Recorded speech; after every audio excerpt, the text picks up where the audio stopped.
an interview with a jinn. Getting deeper into that issue, Al-Imam Ibn Qayyim al-Jawziyah, you know Ibn al-Qayyim, one of his books is entitled Ar-Ruh, the spirit or the soul. And that book is an exciting one. Yet the great scholar said, you're not, sorry, excuse me. It's not necessary that you accept everything of it and take it for granted. Because part of that book is what he collected from the Athar and the old books, the people of the books. Of the section which we do not deny, we neither deny nor accept. And the Prophet ﷺ didn't prohibit us from narrating things which do not contradict the Quran or the Sunnah. Why am I saying this? Because this experience of that book, which was entitled An Interview with a Jinni Muslim, who was a great friend of the one who interviewed him, and which took place in front of one of the major sheikhs in Egypt. And the guy is well known as a Muslim journalist who behaves himself and respects his word. He's narrating his experience with that Jinni, who spent much time talking to him, and he asked him more than 100 questions about the life and the Jinni's word. And the guy was so frank and open to him that 90% of his questions he answered in an amazing way, which gave people an indication. Yet I'm still saying we should not take everything like 100% for granted. He's a Muslim Jinni from India who is a prince amongst the Jinnis, and after his Islam, 10,000 of his bodyguards of Jinnis adopted Islam. That's to give you an idea about that type of interview. I will not take it consequently, meaning because it's too long. But what is excellent about the book is the brother is always giving evidence and proof from the book and the Sunnah, and the authentic ones, al-Bukhari and Muslim and al-Sahih, al-Kutub al-Sittah. And whatever he can't find a dalil for, he says it very clearly, that's what the Jinni told me, and Allahu A'lam. The Jinni was named Abdul Hakim after his Islam. The brother here, I will not go through the dalail from Al-Kitab and Al-Sunnah because it will take a very long time. But whoever would like to benefit from that, he can, inshallah, and he's good at Arabic language, he can, I can photocopy that book to him, which is not sold anymore here because it's out of print. I asked the Jinni Muslim, how old would the Jinnis live? He said, some of them for thousands of years.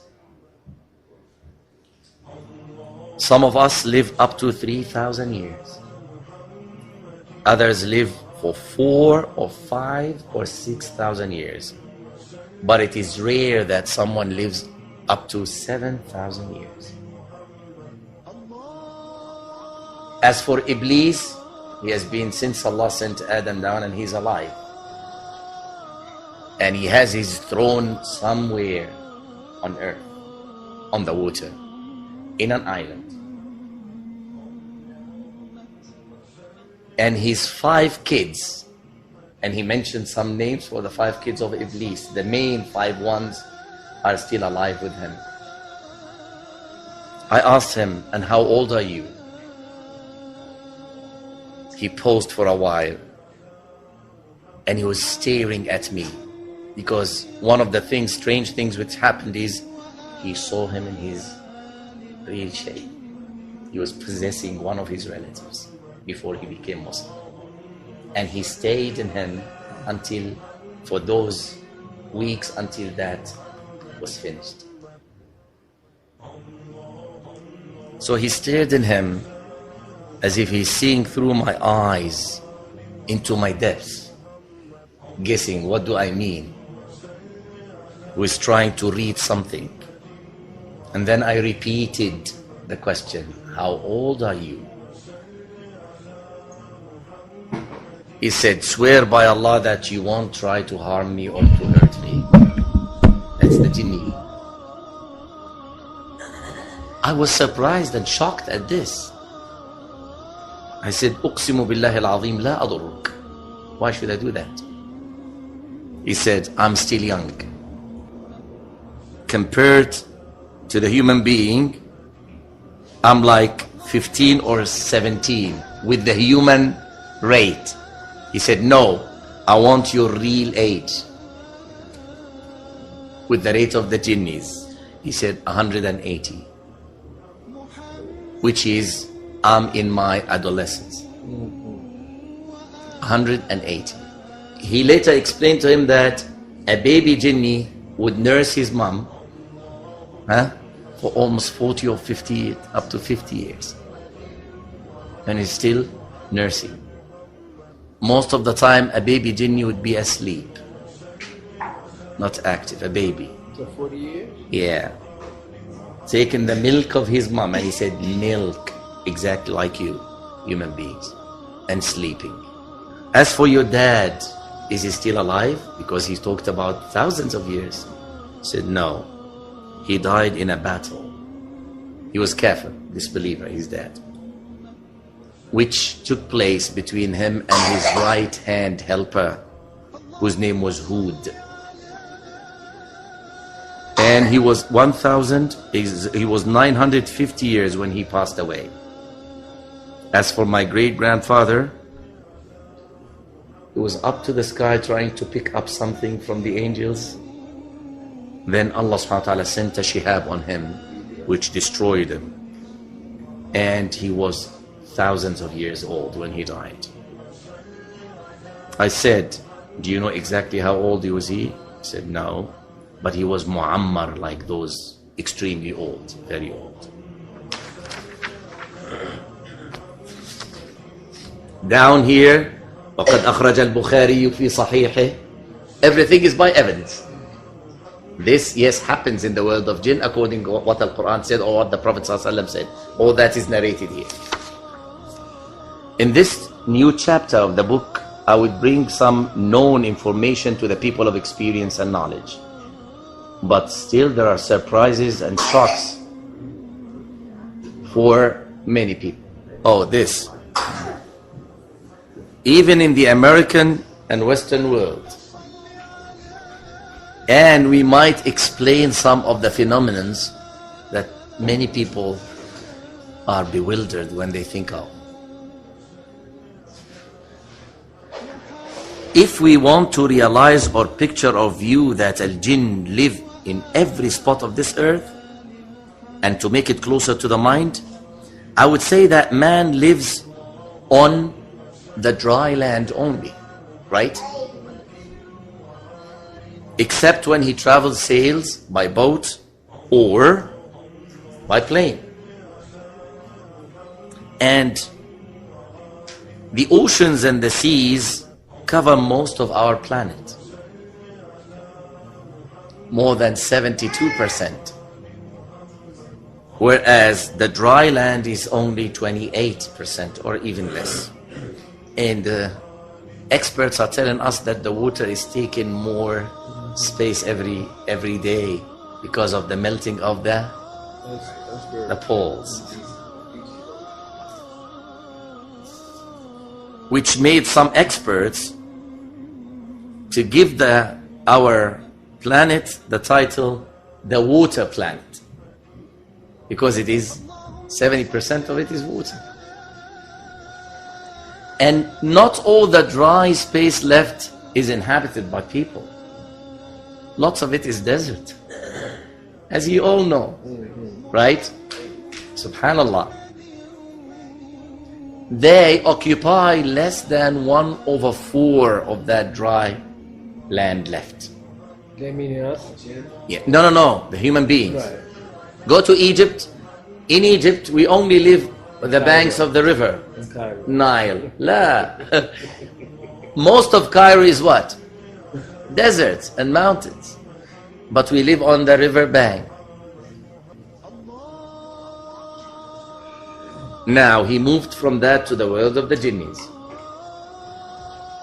He said, Al-Jinn has got their own cities, countries, and camps. Most of it is on the water, which we do not inhabit. On the surface of the water.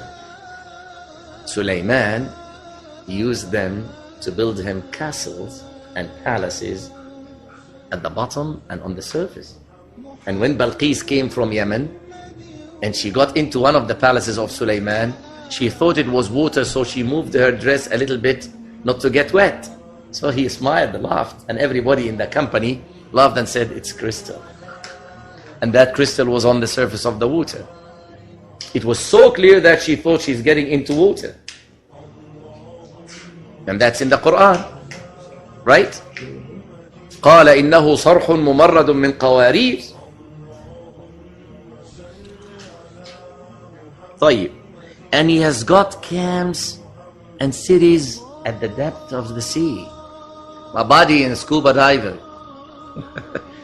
Have you ever got that feeling when we were at 150 or 40 feet down and we were looking around us and not seeing my body, that there is something?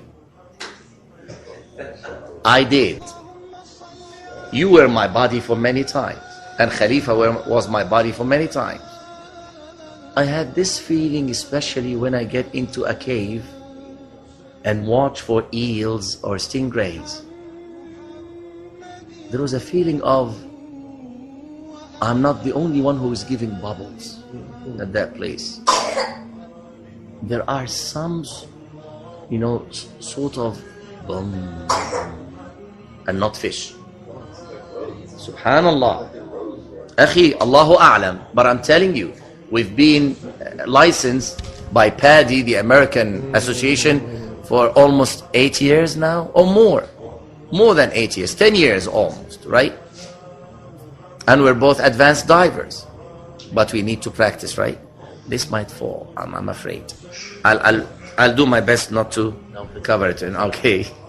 Is that a command? Okay, he said, at the depths of the seas, oceans and rivers, they have got kingdoms, cities, constructions, and together with the great deserts of the world, from Nevada in America to the Sahara in Africa to that of Asia, Siberia, full of kingdoms for the jinn. All the high mountains are their camps. All the empty places are their camps. So this planet is inhabited. Maybe there is not a span without someone yusabbihullah or yahmadullah. They inhabit the caves in the mountains. Some of them do inhabit the holes, like snakes, the holes and the cracks. And with all this enormous presence, they are crowding us in our own homes and rooms, at work, in the streets. So if you can see the jinnis, you would see no free space in the whole world. If you are allowed to see the jinnis. Now we believe that they are with us, because each one of us has got a qareen from al-jinn, and a qareen, and he's listening now, and he might be saying, oh, this guy got that information, but he's not that accurate in this. Maybe, Allahu A'lam. Some of them are permanent stayers in our houses, in our rooms, in our halls, in our yards. And some of them are devils and shayateen which inhabit our toilets and bathrooms. That's why we say na'udhu billahi min al-khubuthi wal khaba'ith. And some of them inhabit the sewage, small sewage holes. It is their home. Are they either good or bad, or are they like... No, those inhabiting inside are the evil ones. No, I'm The saying, toilet. I'm saying, or are they like people like, for example, all quote-unquote mushrik of the humans aren't quote-unquote evil? No. I mean, they're mushrik, we know that, No. but they're not always harming Muslims like this and like that. So some of them are like that also? Na'am. Okay. But whoever is shaitan is only evil. So. But because there are two types, he explained to him that jinnis and shayateen are two different types. They are made from the same fire, but the fire is like something different from the nature of the fire a shaitan is made of and the jinnis are made from. He will explain that. But when he asked him for more, he said, I can't say anymore. That's it. طيب. In a nutshell, they are a unique world by themselves. They feel their own world as if it is their own homes,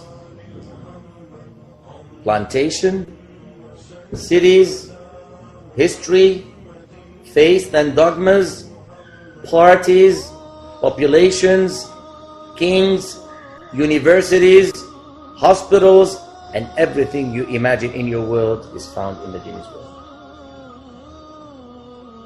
Those who live in the cities or villages or towns mostly are Muslims, whereas some of them are not. But the others who are not Muslims don't prefer to live in the cities and towns, and except in the toilets and those places, dirty places. Christian jinnis inhabit the Christian houses, mostly. And most of the Christian jinnis are settled in the churches. They love it. The Jewish ones and with the Jewish people. And a huge number are found in Israel. Affected and affecting. So there is like interaction, like a circle. The Muslim jinn is always seeking Muslim house to live in. And they seek the true Muslim practicing ones, not the ones by name, because they want to learn from them. And to be behind them in salah, even if they're not aware. If they pray a sunnah, you would find 5, 6 of them or 10, a family of Muslim jinnis, and they are exactly having a line of adults, then kids, then their females behind you, praying with you. And if you beautifully, affect their voice, your voice of Quran, they would love you and get closer to you, never harming you. On the opposite, they try their best to defend you against any evil jinni. Yet, their percentage amongst the whole jinnis all over the world is like the percentage of the Muslims. And the practicing ones are like the practicing ones amongst the Muslims. You'd be amazed to know that. When a Muslim jinni finds that those Muslims are not practicing Islam, they are Muslims by name, they are not praying, they would leave very upset and sad, seeking another house which the name of Allah is mentioned sincerely in. A Muslim jinni is extremely sincere in his deen, and he is applying his deen extremely literally, letter by letter, and his heart is full of iman, that when he hears the Quran, he immediately tears down, and he has got that inhaling and exhaling loud as the Prophet ﷺ and the Sahaba did, and moaning and sighing from the fear of Allah subhanahu wa ta'ala. The other jinnis, when they hear him, they are moved to crying as well. I asked my colleague, is there any Muslim jinni in my house you can see? He said, yes. All the jinnis in your house are Muslims. And I'll give you two of their names, Saeed and Morjan. They are the two sons of a mother jinniya called Zubaydah. And her husband is Muhammad, the father of the two. And they've got many kids, other kids, hanging in the roof of your room now. And they are like servants of that house. Allah subhanahu wa ta'ala is driving away, dismissing many of the hardships of that house because of the presence of those jinnis here. I said, don't they get tired from being hanging and sticking to the roof? He said, the whole day they are like that. Once they put the food, they get down, say Bismillah and eat with you. Which doesn't affect the amount of food you're eating. It increases the blessings. If you remove the food, they thank Allah subhanahu wa ta'ala and get back hanging. Until the night comes. When they pray al-Isha and they hang to the roof a little, if they feel tired, they get down and sleep on any couch, cushion, or chair in this very hall you have. But they wake up during the night for tahajjud, pray the night, then pray al-Fajr, and when they fly around the roof, they keep remembering Allah subhanahu wa ta'ala. You are blessed, my dear brother. I said, don't they leave the house for any need or travel or anything? He said, yes, they do. And they come back. Sometimes they go to Al-Haram for prayer, either in Mecca or in Medina. And they come in a blinking of an eye to their house, yours. I said, may Allah subhanahu wa ta'ala bless the house for me, my family, and for them. Then he commented, he said, the presence of the Jinni Muslim in a house, in a Muslim house, is a sign of goodness and a proof for blessing and the pleasure of Allah subhanahu wa ta'ala. Because that Jinni makes dua for the inhabitants. That I'm used to finish Salatul Isha and go back home. For some emergency, which I still can remember exactly when. I wanted to catch, there was some emergency and I wanted to catch the Jama'ah was done. Not here in Saudi Arabia. It happened here once, but in Egypt the other 4 or 5. And I went home, I go home, and I totally forgot. Because I'm not used to praying al-Faridah at home. So I make my wudu, brush my teeth, say my dhikr and sleep. Sometimes I sleep late, almost 1 o'clock, and the Fajr is 3:30 when it is winter time. It's very early. And when I sleep late, I need at least 3 to 4 hours to wake up. With the help of my family, my mom, rahimahullah, whatever, they wake me up with the adhan. But this happened. That something wakes me up very fresh, at least 40 minutes before the adhan al-Fajr. And this echo is saying, Al-Isha, Al-Isha. And upon this, all those times, tears come on my cheeks there. He doesn't want al-Fajr to come without me fulfilling my duty al-Isha. And I rush, and I make my wudu, pray my Isha, and to thank Allah, praise Him for that, whatever Allah blesses me with raka'at, until the time for adhan. So if it didn't happen to me, I wouldn't have, taken that 100%, but it happened. So he said they might wake you up لصلاة الفجر or قيام الليل. And if your qareen would be a Muslim, which is not so much, so please don't commit sins and scare them with sins, or else they would leave your home and they would be upset of you because you dismissed them and you are giving the space and the place for shayateen to take their place. And if the Jinni Muslim inhabits your house, the angels would be more and more and more in your home. The Jinni Muslim said, I'll tell you something important you human beings are not aware of. I said, khayran. He said, ash-shayateen, the devils, love to live in stinking places. And they are much attracted to an-najasa. They love it. And the terrible and horrible smell. That's why when a shaitan hears al-adhan, he farts. Because he loves the bad smell to cover him and run away.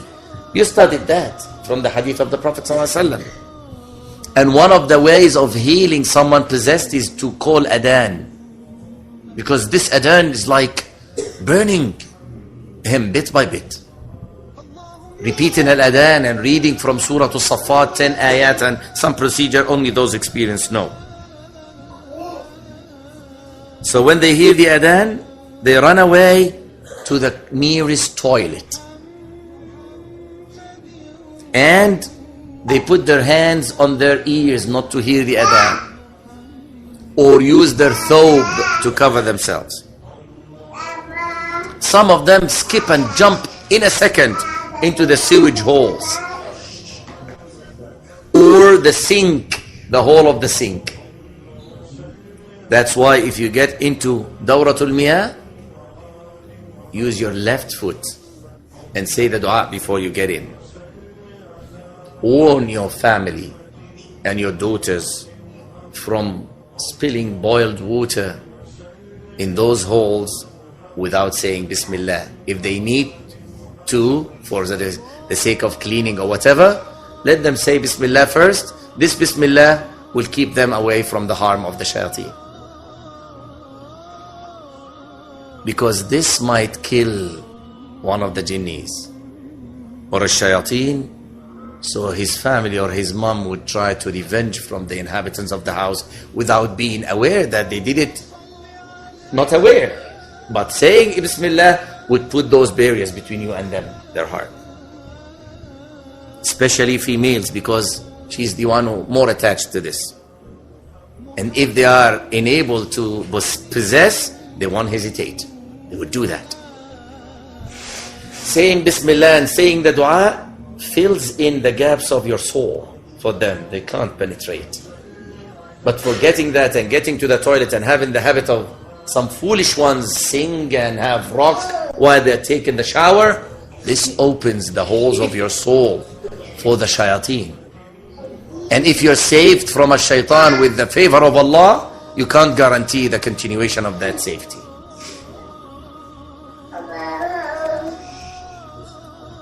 Beware of idols or statues or pictures hanging on the walls. But yes, of living things. He said, Alhamdulillah, I never had any of that in my house, but I had a goose, like a small goose, with its inside like an opening, a hole. I make it for the garbage. It was like for the garbage bin. The garbage was designed like a goose. Suddenly in my first meeting with that Jinni Muslim, he was looking right and left and worried. And he was looking at the ceiling and saying salam. Suddenly he saw that goose. So he was furious with much care and said, is it made of rubber? I confirmed. He said, get a knife now and chop its head immediately. Or cover it, that it wouldn't look like a goose. It would look like any solid thing. And then he said, looked up again and said, get out, get out. I asked him, why are you shouting and saying that? He said, I see devils on the head of that goose. On the spot, I ran and I grabbed a piece of cloth and covered the head.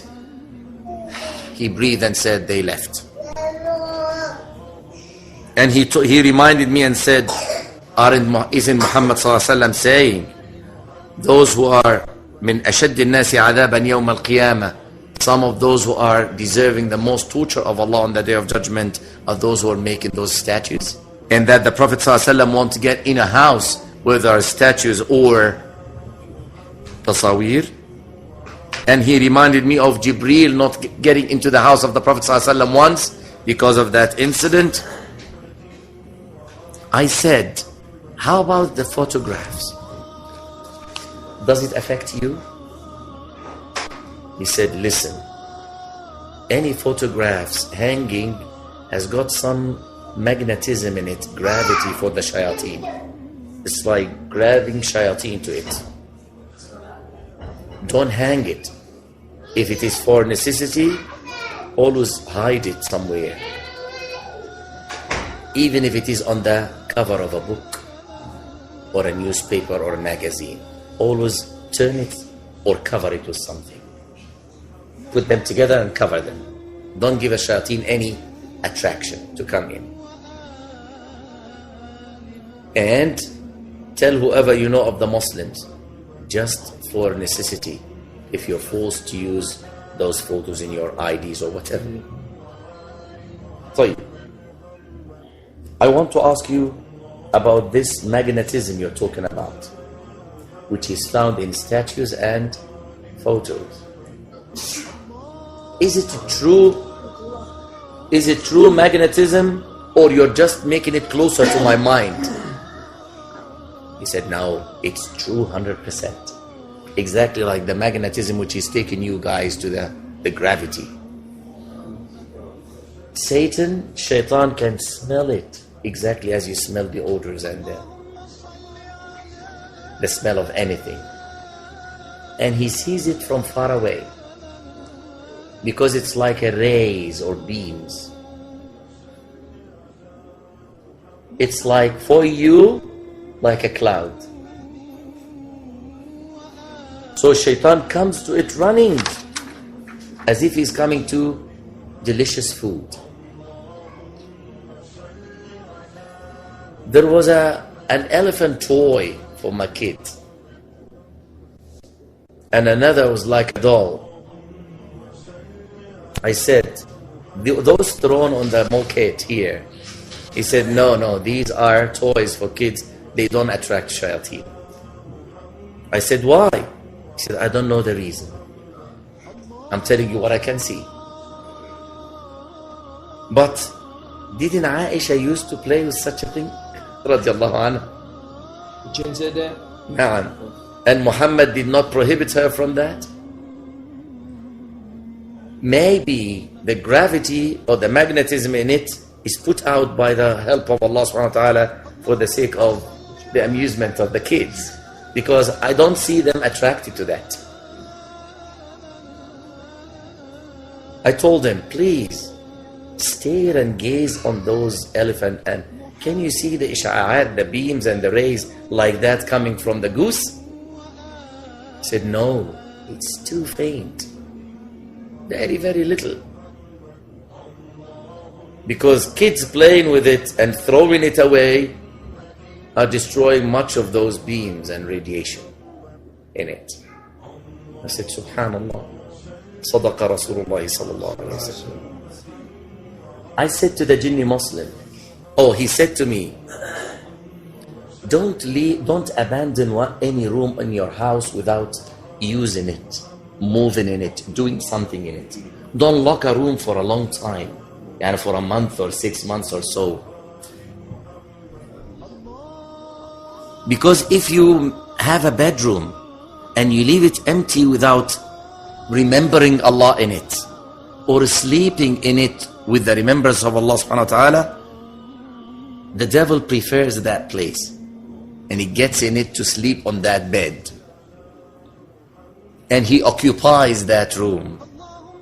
I said, you mean the beds in the abandoned rooms are beds for shayateen, or any abandoned bed? He said both. Any abandoned bed a shaitan would prefer to use, even if it is your bed which you used to use before and then you abandoned it. Hasn't Muhammad said, if someone leaves his bed and then comes back to it, it's highly recommended to clean it? Clean from what?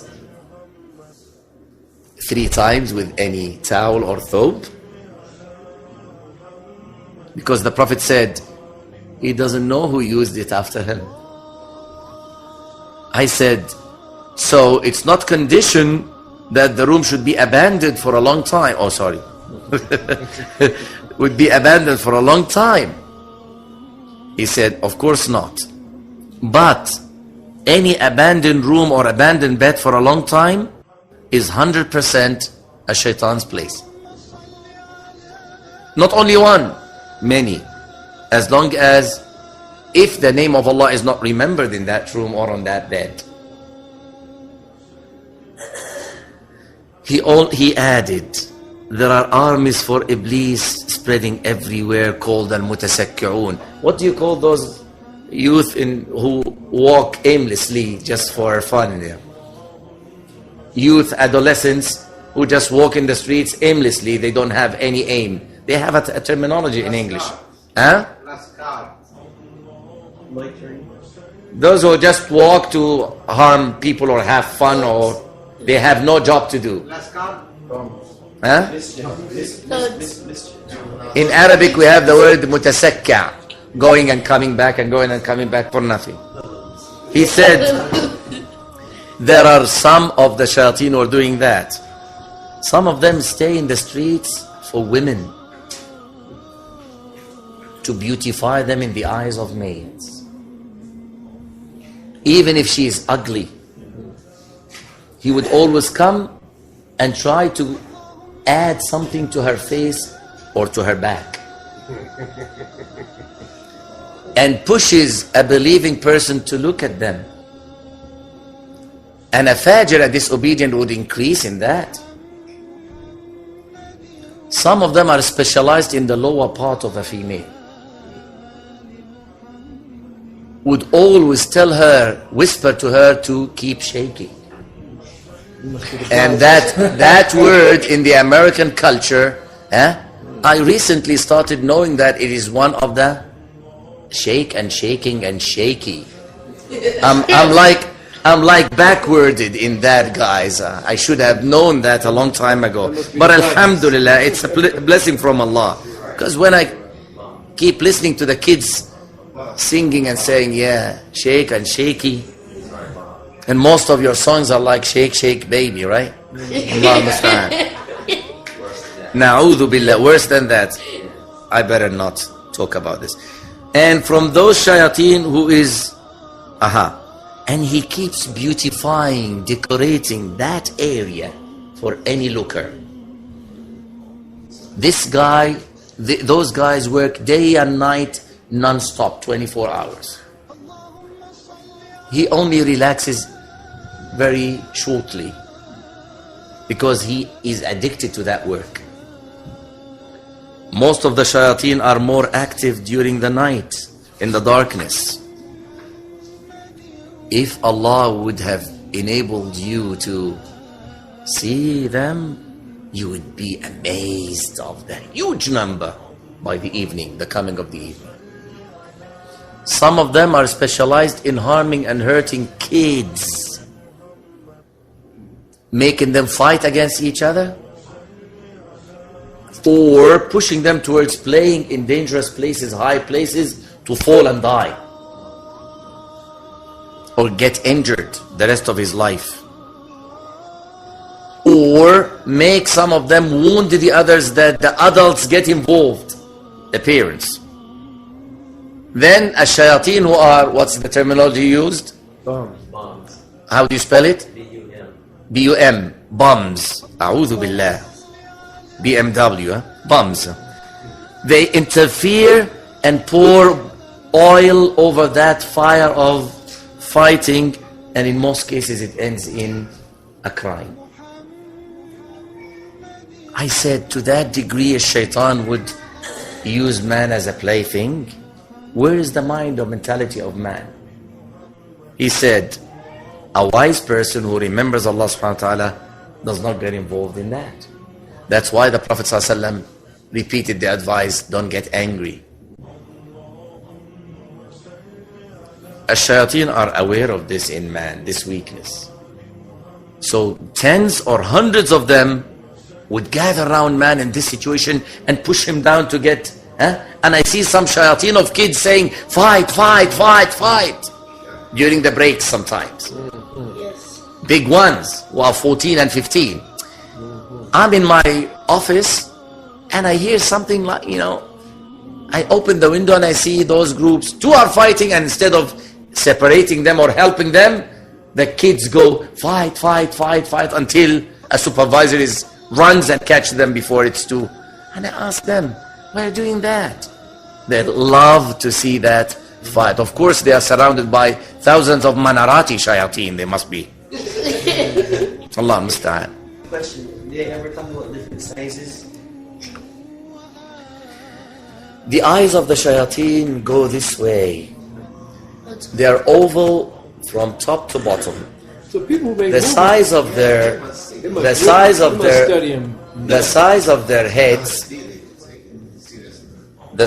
their heads compared to their bodies are bigger than the size of ours compared to our bodies. The heads. Most of their mouths are like a fish's mouth. They do have what we do have in our bodies: heart, lungs, liver, and all that. A female would get pregnant for 15 months. It's not 9 like ours or 7. 15. Most of the males are bald. The females are most of the females are dragging their hair on the ground. He will describe in detail their skeleton and what is meat and flesh to them in their concept. How do their ears look like? Their noses, the tips of their noses, how do they look like? Very small and tiny. Ears are very small and tiny, except those who come in the shape of an animal, because some of them come in shape of animals. I don't want to burn all the cards, but let me remind you again, we are not taking everything here for granted. It's what a trusted Jinni Muslim who would weep when he hears the Quran, he accepted Islam, and at the hands of that man. Egyptian. Muhammad Isa Dawud. And this happened with a very famous, in front of a very famous Egyptian sheikh. Most of you have heard about him, Sheikh Kishk. He passed away like 10 to 15 years ago. Rahmatullah. Muhammad Isa Dawud. About the shayateen. Do they look different than the regular? Yeah. He said that. He explained the difference between the jinnis and the shayateen, and he said, you guys think of us as horrible shaped ones. If you would be able to see us, you would not compare the so-called beauty of human beings to the beauty of the jinnis. He said, some of us are marvelous in their beauty that you won't believe that they are jinnis. What? It's not the idea in your mind that all the jinnis are horrible. No. We're very normal, and put many lines after the word normal. We have very beautiful ones, males and females. that you're amazed if you can see us in reality. And the shayateen. Shayateen are totally different. They are horrible. They have got two little horns here, which the Prophet ﷺ mentioned that the sun comes from between the two horns of a shayateen. And he used the hadith of the Prophet ﷺ as-sahihah. So he's not giving you something without reference of the Kitab and the Sunnah.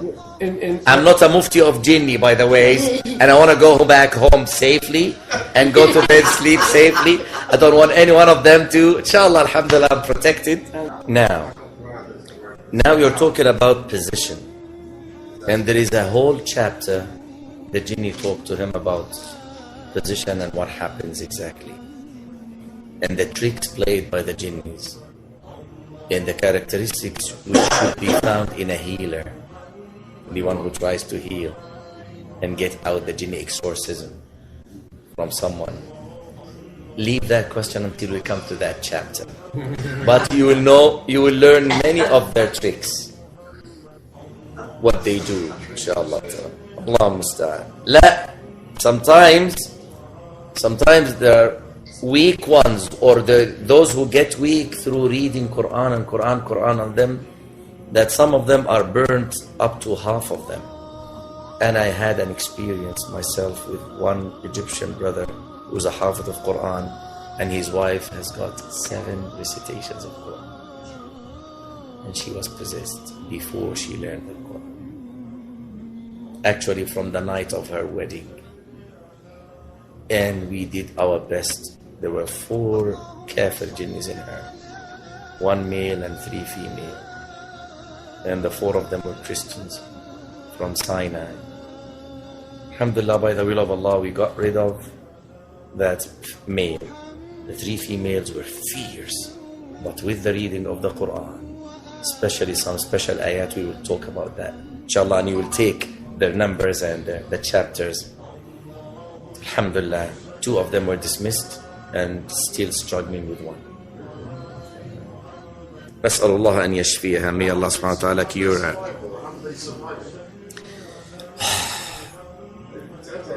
It's a very strange world. نسأل الله أن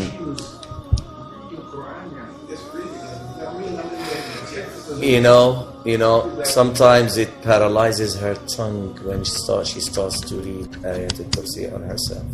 She gets unconscious in seconds. So that's the power and the ability of that one left. But she's getting weaker and weaker, that Jinni. And I hope, inshallah, in no time, she will leave her, inshallah. I mean, is there a reason for that?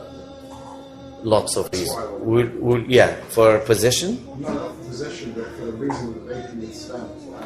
This is rare. Yani in 99% of reading special ayat on them, they can never stand it. But this is a very rare case, like a trial and imtihan from Allah subhanahu wa ta'ala for the sabr. And that Jinni said, I don't know how I'm staying. Because you killed and smashed all the others. Why I'm staying, that's something I don't know.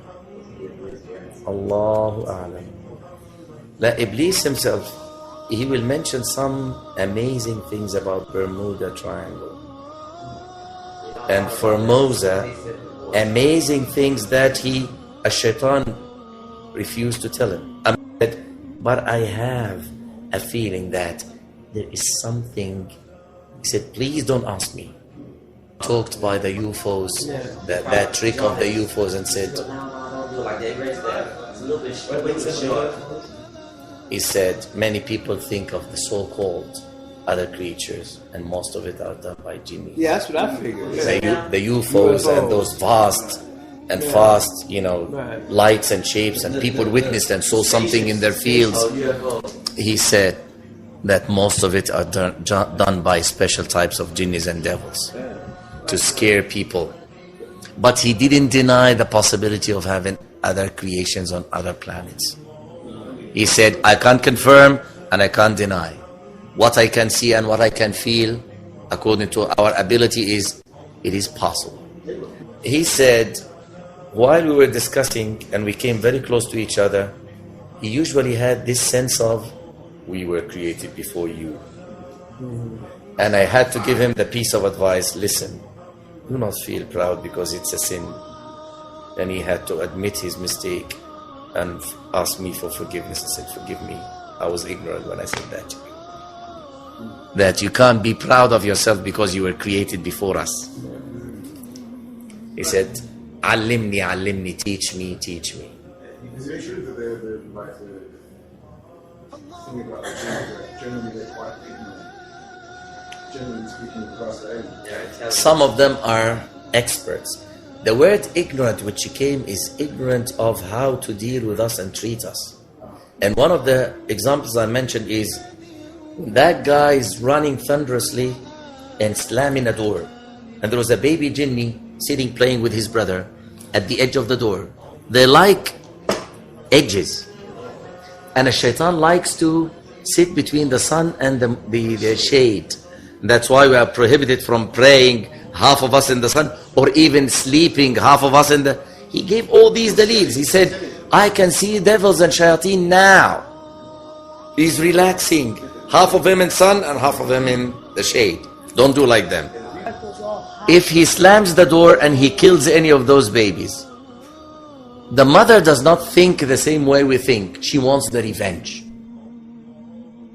Here, some of them for 25 years. And some of them the whole life. When a person dies, his qareen doesn't die. And one of the big surprises he mentioned here is the qareen of the Prophet ﷺ is still alive. And he's given durus in Al-Baqiyah area to the jinnis. You can't get a space to get to him to learn. And any jinni who embraces Islam, the first thing he does is he goes to take knowledge at the hands of the qareen of the Prophet ﷺ in Al-Baqiyah area. That should be exciting, right? Same way. Think of the humans, you think of the jinn. Exactly. You will find Shia amongst them, Sufiya amongst them, Christians, Jews. He said all if you read types. Quran, do you understand? For example, if I go to America, The Prophet ﷺ is sent to them as well. you They understand? are قل أوحي إلي أنه استمع نفر من الجن فقالوا إنا سمعنا قرآنا عجبا يهدي إلى الرشد فآمنا به. How would they say that if they don't understand it? Come on, brother. Can you tell us one of the ayahs from the Quran? Sorry? Can you tell us one of the ayahs from the Quran that they would use to get the Jinni out? As I told you, Ayatul Kursi is on the top of them. Al-Fatiha, the two Mu'awwidhateen, 10 ayat of Surah Al-Saffat, mainly this is extremely hard on them. وَالصَّافَّاتِ صَفًّا. The first 10. These are extremely hard, especially if it is read on a glass of water after, when they're still struggling, trying to stick to not leave the body. If it is read as a final step on the glass of water and then thrown on him or even given to the sick person to drink, it can destroy that jinni inside into pieces. And it either comes, 90% of it comes through vomiting into pieces, or if not, with the stool. In al-barr wal-bahr wal-jaw, all the land, the sea, and the air. There are so many types, colors, kinds, nations, and their world is like ours. Countries, kings, populations, tribes, princes, normal people, and their deens, their religions are like those of the human beings.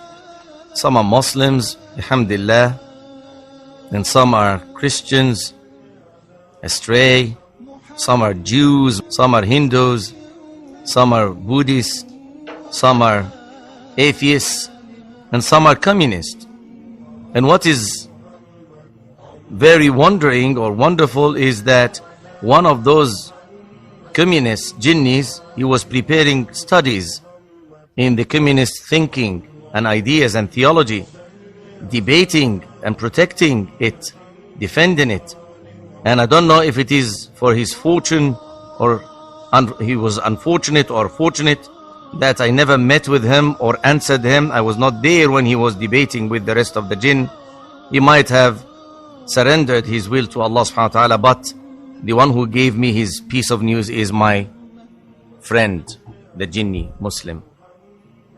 I asked my friend, is Iblis the father of jinn in general, like Adam, who was the father of the human beings? He said, no. Iblis is part of al-jinn, but he's not the father of al-jinn. I said, then what's the name of the father of al-jinn? He said, the knowledge I have received or got, Allahu A'lam, is his name is Jan. I said, what about Iblis? May Allah curse him. He said he's one of the children of Al-Jan or Jan. He was excellent in his deeds, likening himself to the angels.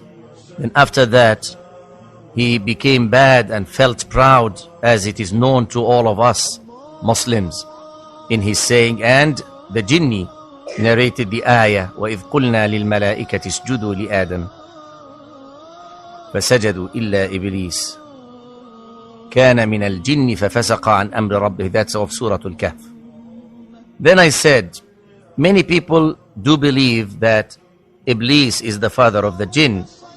He said, and what is their dalil for that? What's their evidence or knowledge? Al-Quran never said that. Muhammad ﷺ never said that. Anyways, he is the father of shayateen. I said, so can you tell me the difference between a jinni and a shaitan? I know some of you are excited now, guys. He said, a shaitan is jinni, but not every jinni is shaitan. Shaitan is from the jinn, but not every jinn is shaitan.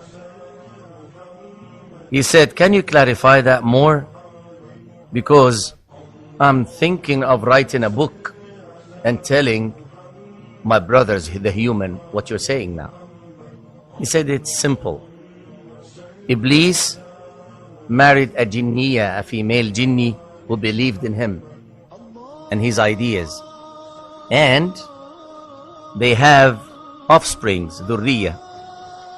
All their offsprings are called shayateen. And they have different shapes. And most of them are maskh. Maskh is when someone is like distorted like a monster. What do you call this? If someone, those who come in the movies in very scary, disfigured like dogs. And they have got camps and cities, mostly in the deserts, in the mountains, and the abandoned and very far away islands, and on the surface of the water of the sea. After my Islam, and still the Jinni is talking, then I'm grateful to Allah, then to Ismail, your cousin, who was possessed by him, by that Jinni. I can say that whoever is not Muslim and does not apply Allah subhanahu wa ta'ala commands and what Muhammad ﷺ brought is a shaitan, no matter how good looking he is, from the jinni or from amongst you human. And in this case, Iblis is considered the father of both, even of you human, if you're not believing. And he's the spiritual father for all. You might be amazed if I tell you that Iblis is the Za'im, the leader, the father, and the Ilah, the God for all the non-Muslim jinnis. They all work under his flag. And every one of them is satisfied or happy with whatever asalib or ways of life they're leading. I said, explain more. He said, I can't say anymore. Maybe later. Suddenly the Jinni Muslim said, but let me tell you something. Iblis has got a huge kingdom, ministers, a government, big administrations, representatives that are huge, 5 of them, you've got to know them and warn yourself and others from. The first one, his name is Thabar. Thabar, with that. And he's the one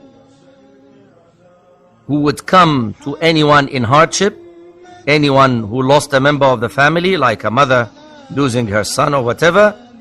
So he would whisper to her or to him to slap his face and reject the qadr of Allah subhanahu wa ta'ala. And maybe he took that name from Yad'u Thubura in the Quran. Yad'u Thubura, the one who slaps the face and screams because of the musibah, the hardship. And he is the one who puts on the tongues of those who are in hardship the words of rejection, dissatisfaction, and not accepting the qada of Allah subhanahu wa ta'ala and his qadr. The second one is Dasim. Still, the brother here is saying, I'm telling you according to the pronunciation of the Jinni. Dasim. And he is the one who does his effort, exerts his effort to destroy families and make wives hated, especially righteous ones, to their husbands until the husbands divorce them. And he is the most beloved kid of Iblis to his heart in his big administration. The third one is Al-A'war, the one-eyed. And he is the one who facilitates zina, adultery, and keeps pushing people towards it. And he sends his own kids decorating and ornamenting the lower part of any woman coming outside in the street not covered properly. And you guys have got so many of those women who are called Muslims these days doing that. The fourth one is called Maswat. And he is the one who teaches people telling lies. And he can come in the shape of a man, sits in a meeting or a gathering, spreads rumor and lies. He has a comment down here, maybe referring to Shaitan himself attending the people of Quraysh when they decided to kill the Prophet ﷺ in the shape of an old man. The fifth one is Zalambur or Zalnabur, and he's the one who is responsible for fairs and markets all over the world. Himself, Zalnabur, Ya Allah al-Musta'an, all over the world, himself and his kids, his offsprings. They are the main reason for deceit of the businessmen, buyer and seller, fighting in the aswaq, and all sort of evil corruption happening in. That's why we are asked, required to say isti'adha when we get in a market or a fair. I surprised him by saying, I want you to tell me something new which I don't know. I have read such a thing before. I know that. He said, no problem. I can narrate to you tens or even thousands of names of the helpers of Shaitan in his administration. But this is not so important. The most important is tell the people and remind yourself of seeking refuge with Allah subhanahu wa ta'ala from them, from their whisper, from their evil. I asked him, are all these 5 still alive you talked about? Since Mujahid, one of the main interpreters of the Quran, you usually read Qatada, Dhahak and Mujahid, one of the students of Ibn Abbas, talked about them more than 1,000 and 300 years ago in the tafsir, and everything is in the footnotes here. He brings the reference of Al-Bukhari, Muslim, or Tafsir Ibn Kathir. The name of that Jinni Muslim is Ibn Kanjur. As I told you, he's from India, and he was not Muslim before he became Muslim. He was Hindu, and he's a prince amongst the jinn, and his followers are thousands. 10,000 of them adopted Islam at his hands after he became Muslim, and he's guarded by them. He's like an Amir, a prince. Ibn Kanjur, he answered saying, yes, they are still alive. The Jinni is Muammar. I told you before that most of us live for hundreds of years, and some live for thousands of years. Allahumma salli ala Muhammad. Then we talked about the Jinnis living, the Jinn is living in his house. When he asked him, can you see any Jinnis living in my house here? And he told him about those hanging. Do you remember names? Who still can remember their names? Muhammad, Saeed, Murjan, and Zubaydah. Allahu Alam, the good ones in your house, what they are called. But they like the reading of Quran and the Salah, and they do their best to protect the inhabitants of the house from the evil ones. The shayateen, the satans of stinking places. So the Jinni Muslim was saying, and some of the satans, shayateen, are like groups and camps. Some of them are specialized in living in stinking places, very stinking places. He said, I want clarification. He said, some of the shayateen live in the vaginas of the prostitutes and the adulterers. So this would make it easy for him to push her towards working 24 hours, and for whoever sleeps with her. So whoever sleeps with her would come back and come back and come back, because of that shaitan who gives him a special feeling. He's living inside. I said, are you kidding? Is that true or whispering? I mean, living in the womb? He said, حقيقة. أقسم بالله العظيم. So many shayateen and jinni confessed to me after they became Muslims that they are coming out from the womb of such female, or from the vagina of such female. Allahu musta'an.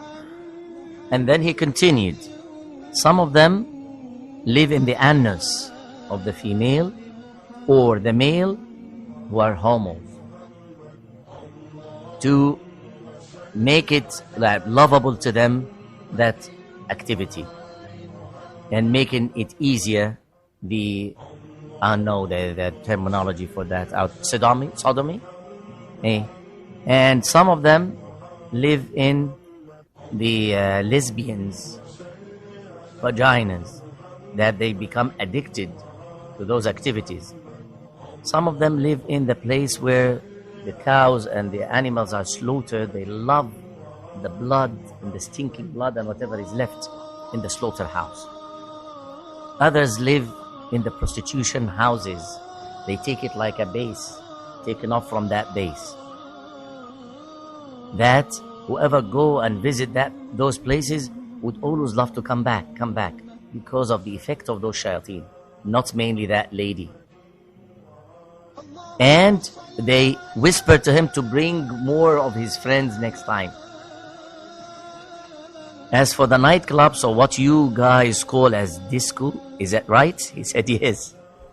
He said it's the place and the house of thousands of shayateen, and most of the possession cases take place in those places, when they dance and they're crazy with that. And that music, subhanallah, the metallic, or some of the types of these music turn people into really real madness.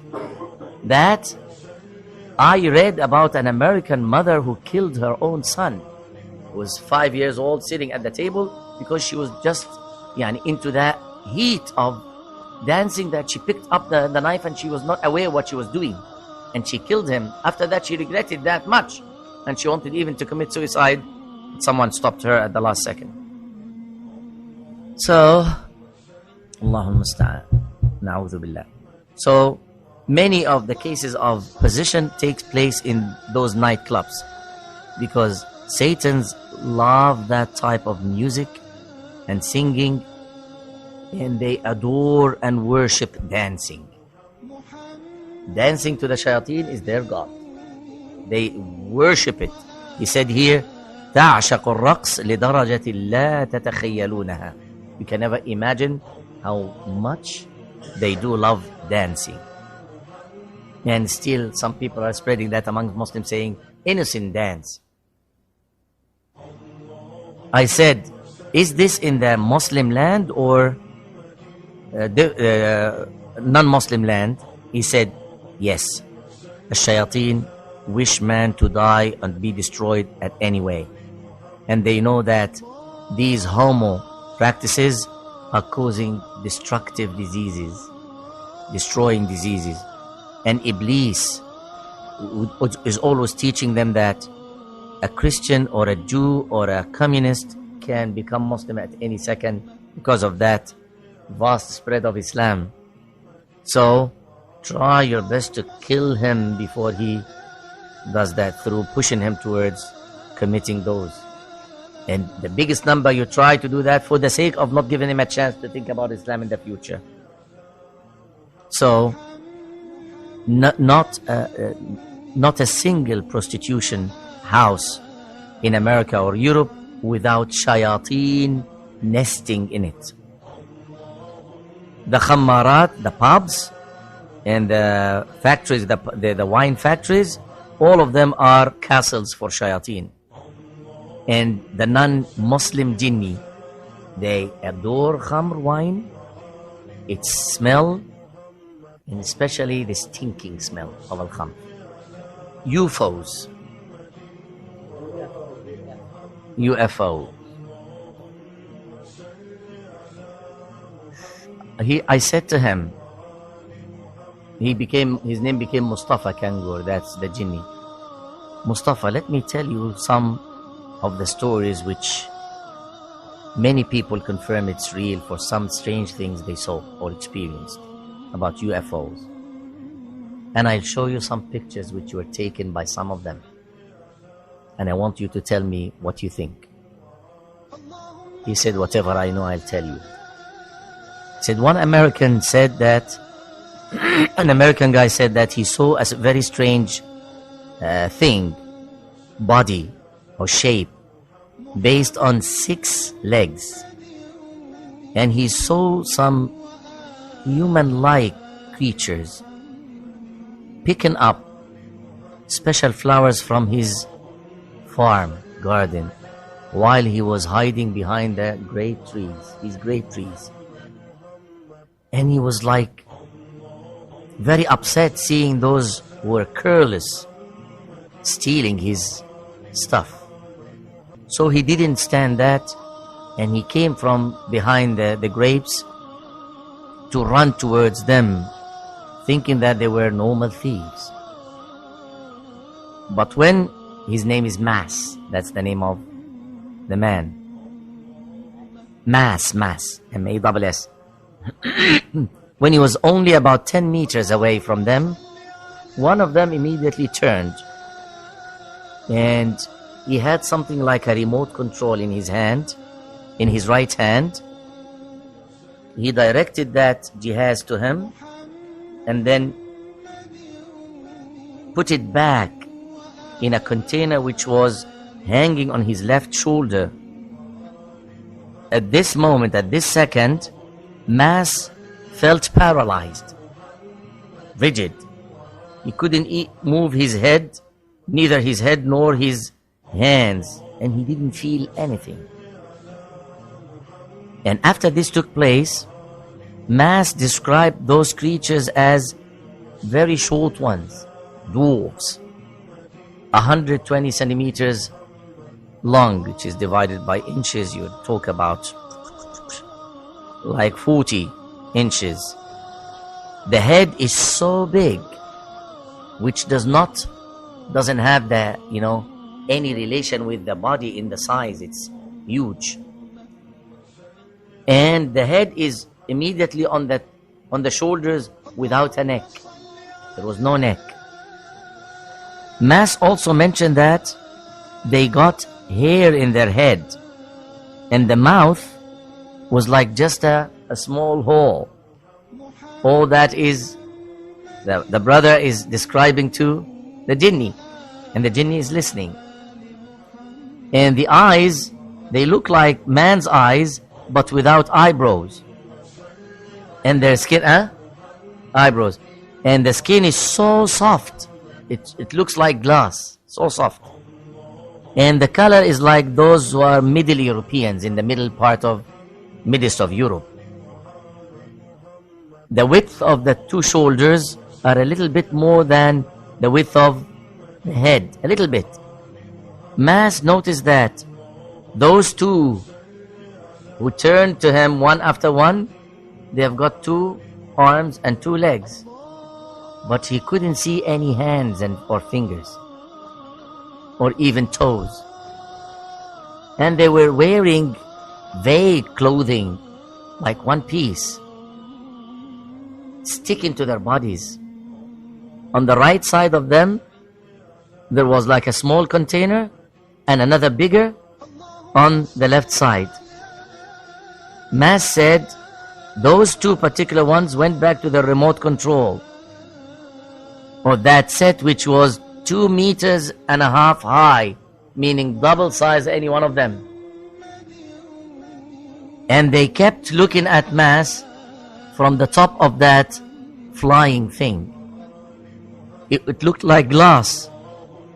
There was a door sliding like a hydraulic from bottom to top. Then all their legs disappeared, and there was like a silent explosion. And without any noise, that thing moved up. And when it came about 30 meters high, times 3, that's 90 feet, 100 feet, it disappeared immediately without showing any direction it went to, as if it was a light which was put out. The Jinni looked at me and said, I swear God, these are jinn. But they came in a bigger shape than their real shape. I said, where are they from? He said, I don't know.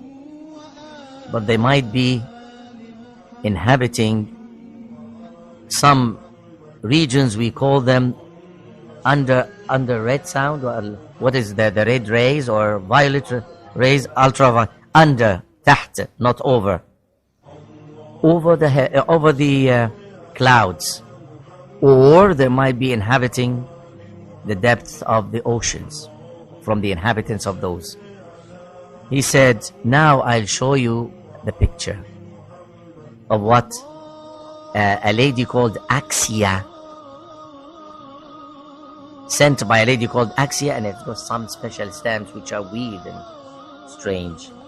Pregnancy and delivery for the jinn. He said the life of the jinn is close to our life of human. There is love, hatred, agreement, disagreement, and so on. But their weddings are different. Their weddings are different. Even in how much they cost. Between a class and a class, a different class. Family to another family. City to a city, a country to a country. You came with their wedding here. And even their meeting or sleeping together is like us. But what fits their tiny sizes. And it's got sperm. Lust. Deep love. Feelings. I'm telling you, we Jinni are very close to you in all these. The wedding night with the Jinnis are like that for the Insi. They are alone by themselves, husband and wife. And she's not virgin anymore that night because she was virgin before. And that honor in our society as jinnis is as great, if not more, as it is considered in you human beings. How old are usually the jinnis when they get married? He's a journalist. He knows what to ask. He said immediately after reaching the age of puberty.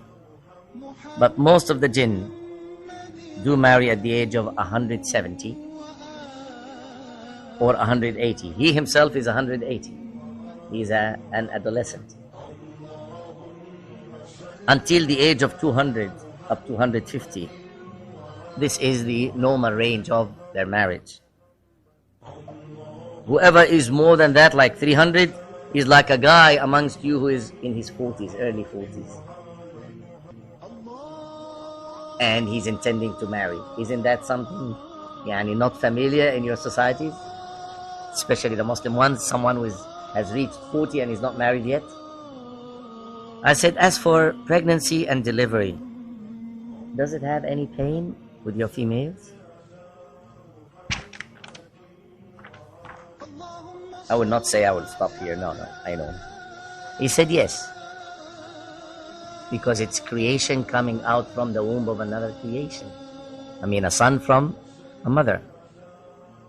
Actually, the suffering of a female jinni is more than the suffering of a female human. I said, why?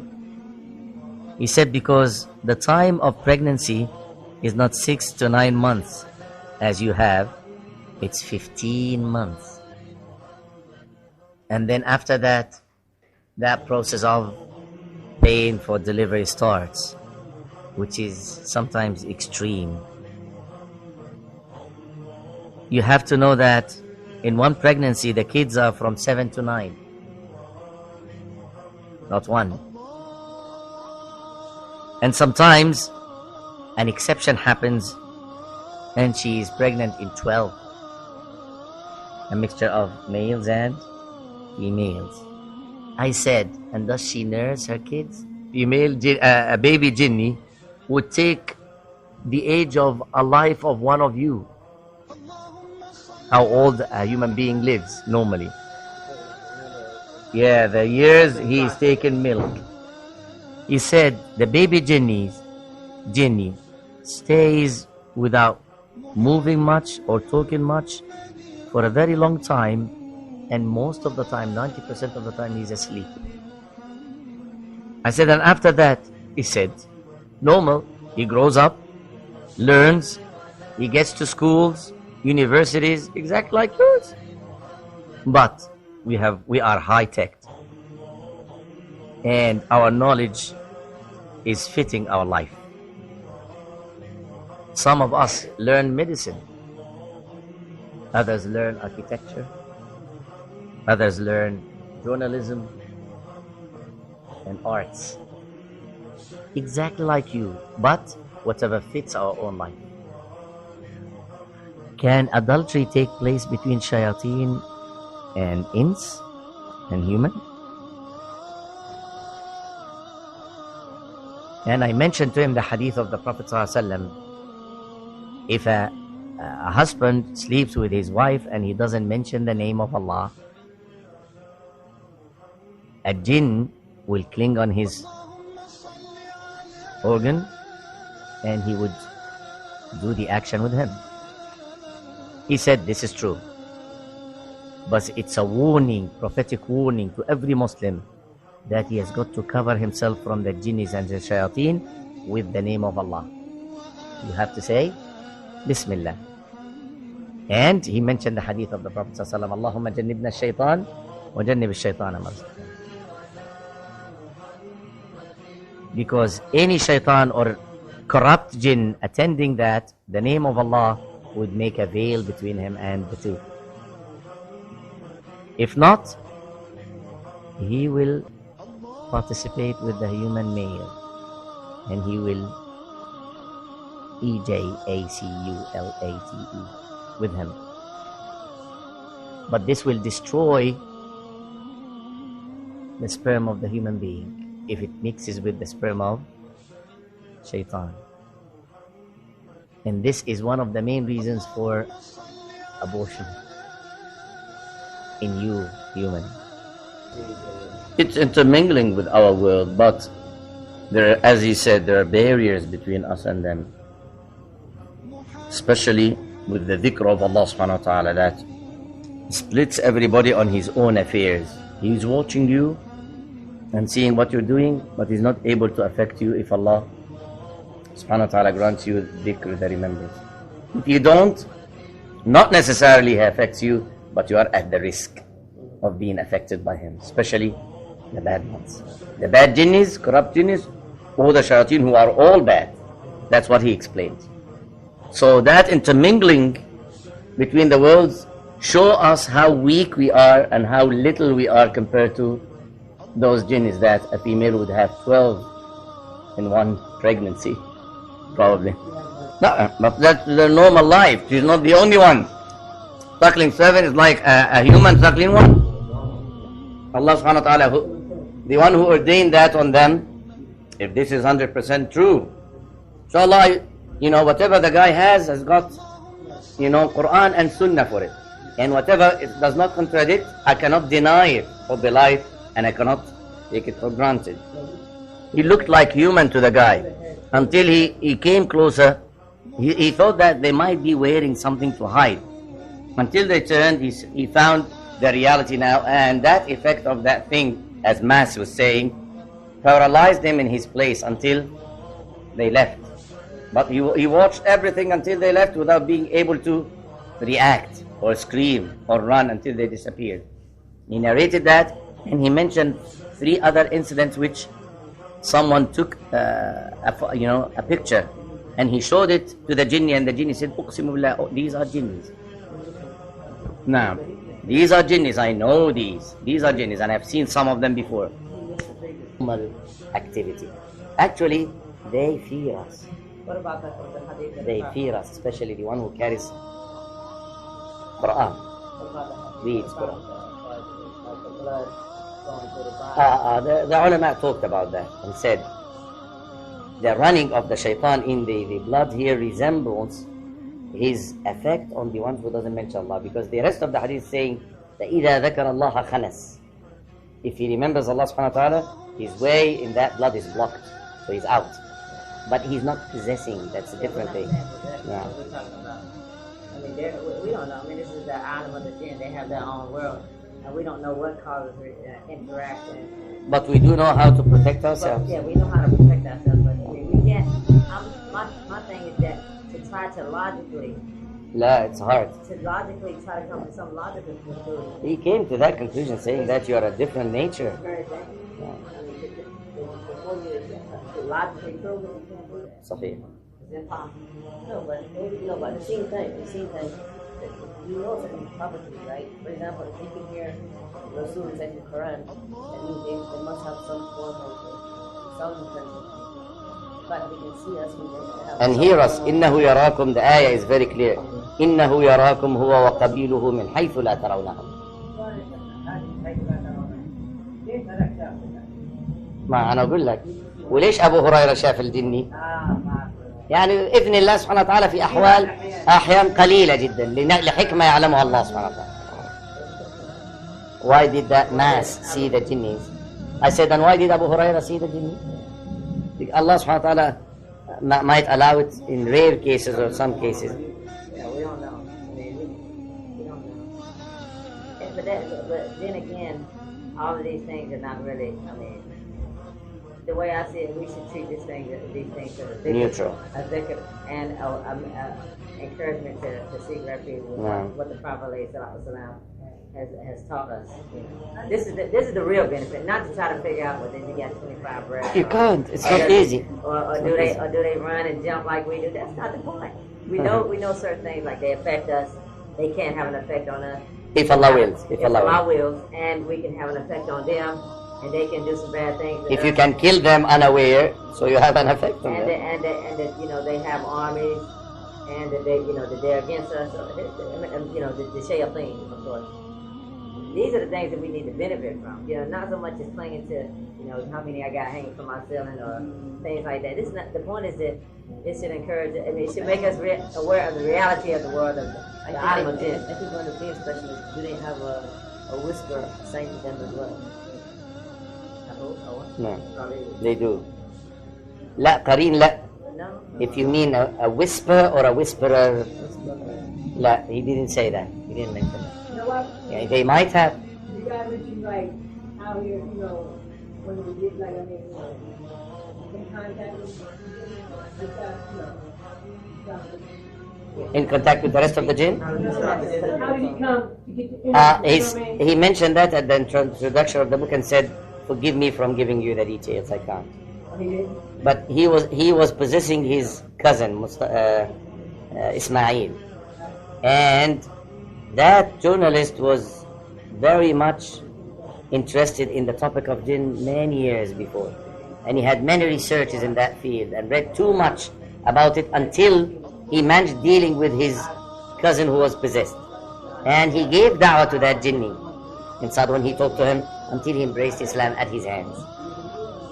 And after embracing Islam at his hands, they agreed that he won't harm the other one on condition he finishes with him that type of interview, because they became good friends. He said, apart from that, I can't tell you any more details because I keep it for myself. If you want to believe it, believe it. If you don't, you don't have to. That's what he said.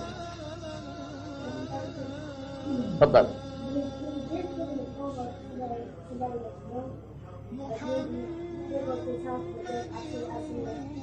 The case he mentioned here, this would be very rare, but the case he mentioned here is what you call the spirit, bringing spirits or of the dead ones. What is it? What's the terminology for it in English? And you want to get your great grandfather.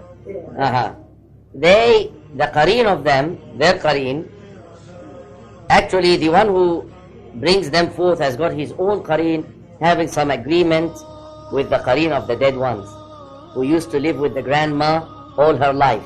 And then the grandma passed away. He didn't pass away because he lives for hundreds of years or even thousands of years. So some of them can have some business or agreement satisfied or being even bribed by that jinni or qareen to get that information, or to come in the shape looking like the grandma and using her own voice, which some of the little kids were familiar with. They know it. Because the grandma, he died, passed away when that boy was 10 or 11. He still can recognize her voice when she used to talk to him when she was alive. So for some reason, if he can bring that forth to steal the money or get some money from him, he would put on his tongue things he wants the guy to pay for, the soothsayer or the black magic practitioner. Most of it is what nasb, just absorbing the money of the people through these filthy ways. But it's not really the grandma, it's the qareen of the grandma who knows all the details of her life because he was with her or she was with her. Allahu Akbar.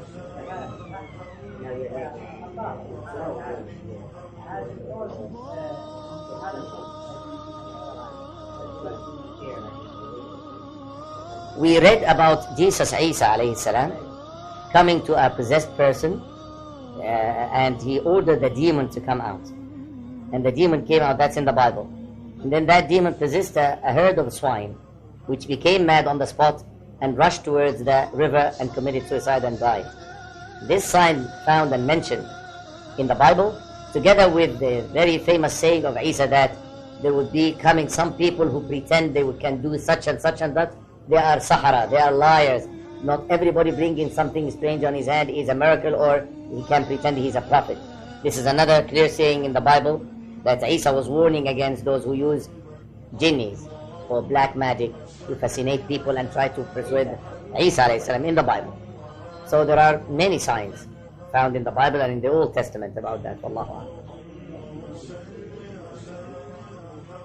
a'lam. He answered that question. He was asked about that, and he said, still, if the jinnis can come in the shape of a human being, and he said, don't think that this is easy.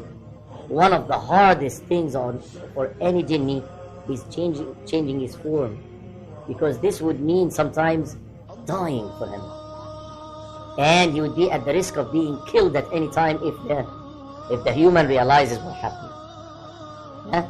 And he might not be able to get back. It's not an easy thing like pressing a button. He said it's extremely hard. And it's like, someone, you're skinning someone, taking the skin of someone. He said it would happen, but with very, very few number of jinnis and shayateen, especially those Allah gave them married. Married, the word married is very special powers to do that. Yet they suffer and they're like exhausted, as it's giving out their souls when they change. And if they do it, they never do it mostly or as a habit or tradition, maybe once in their life. That very few number.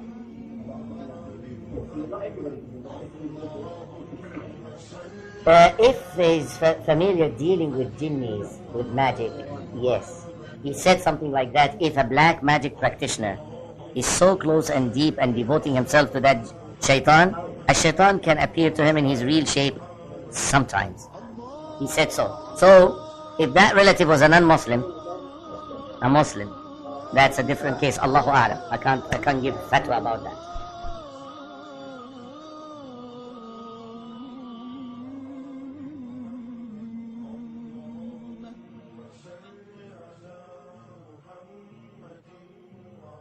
اللهم صل على